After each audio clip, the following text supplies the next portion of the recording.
the entire premise of our business is making dreams come true. So the whole point of this whole entire podcast is, the Field of Dreams situation is we want to serve the public 100%.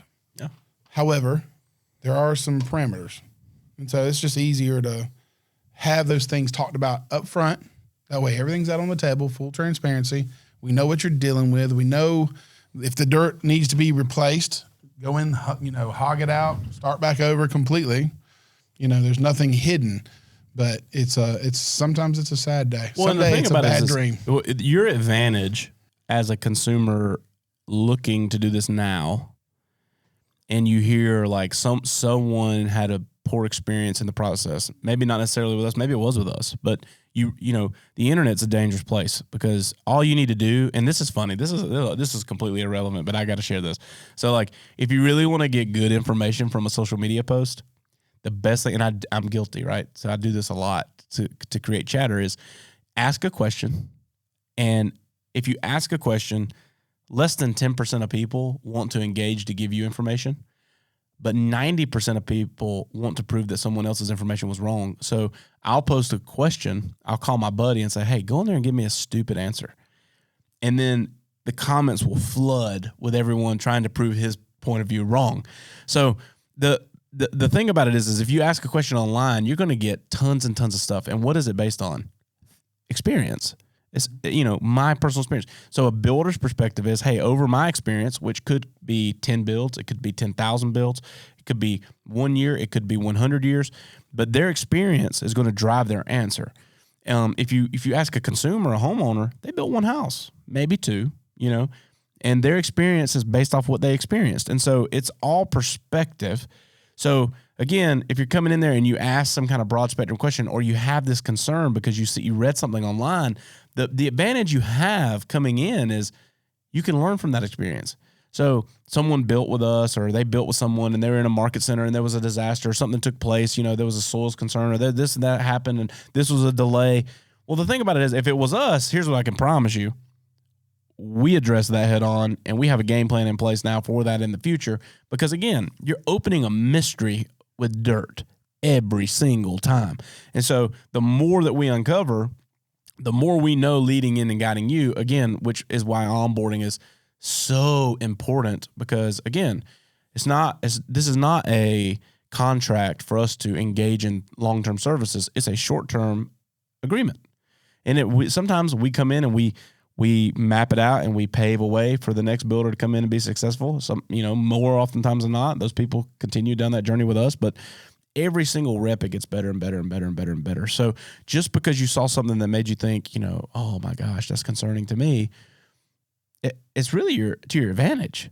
Yeah, I promise I'll stay off of Facebook. Dude, it's so hard.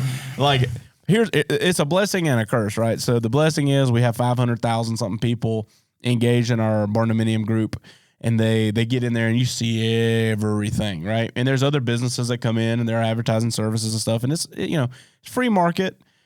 We control a little bit of that information because sometimes you just know something's like a scam, Well, the actual piece that what we do is a niche in and of itself. So my point with that is that if you get a regular custom house built, there's no such thing as group 500,000 people in a custom house group.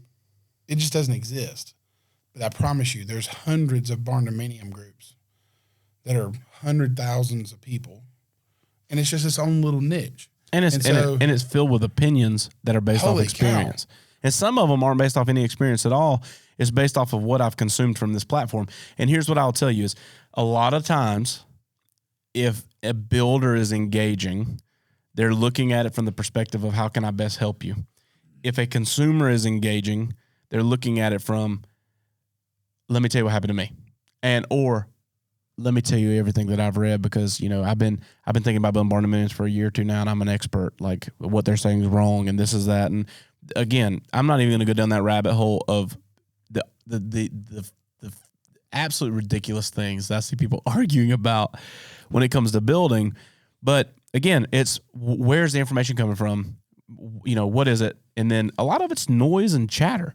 There's noise and chatter. There's a lot of people got FOMO, right? Like, I wanted to do this. I can't afford to do it, so I'm going to tell everybody else it's not an economical way of building. There you go. And so you set a precedence for that. And so a lot of noise. Out of 500,000 people in that group, I would say less than 100,000, maybe less than 50,000 actually own a barndominium.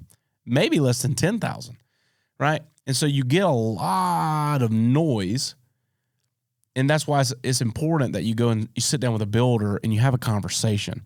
And it don't have to be us. I hope it is, if you're in our area, but you got to get a perspective that can help you accomplish what you're trying to get. And don't just give up because you heard somebody had a bad experience or somebody had an uphill road to get to theirs, because that's just building in general. And if you talk to a builder and they tell you, we don't have mistakes, we don't do anything wrong, and everything's perfect and everything's going to be exactly how you want it, run for the hills, because it's not real. No, it's not real. It's not real. It's not real. And if it is real, it's because they haven't built a barn yet, right? And so, I mean, it's just like anything else. We were, and it's not to toot our own horn, but we were talking with someone else, and they were from North Carolina, and they were saying, they're building barndominiums, and our motto is always to give.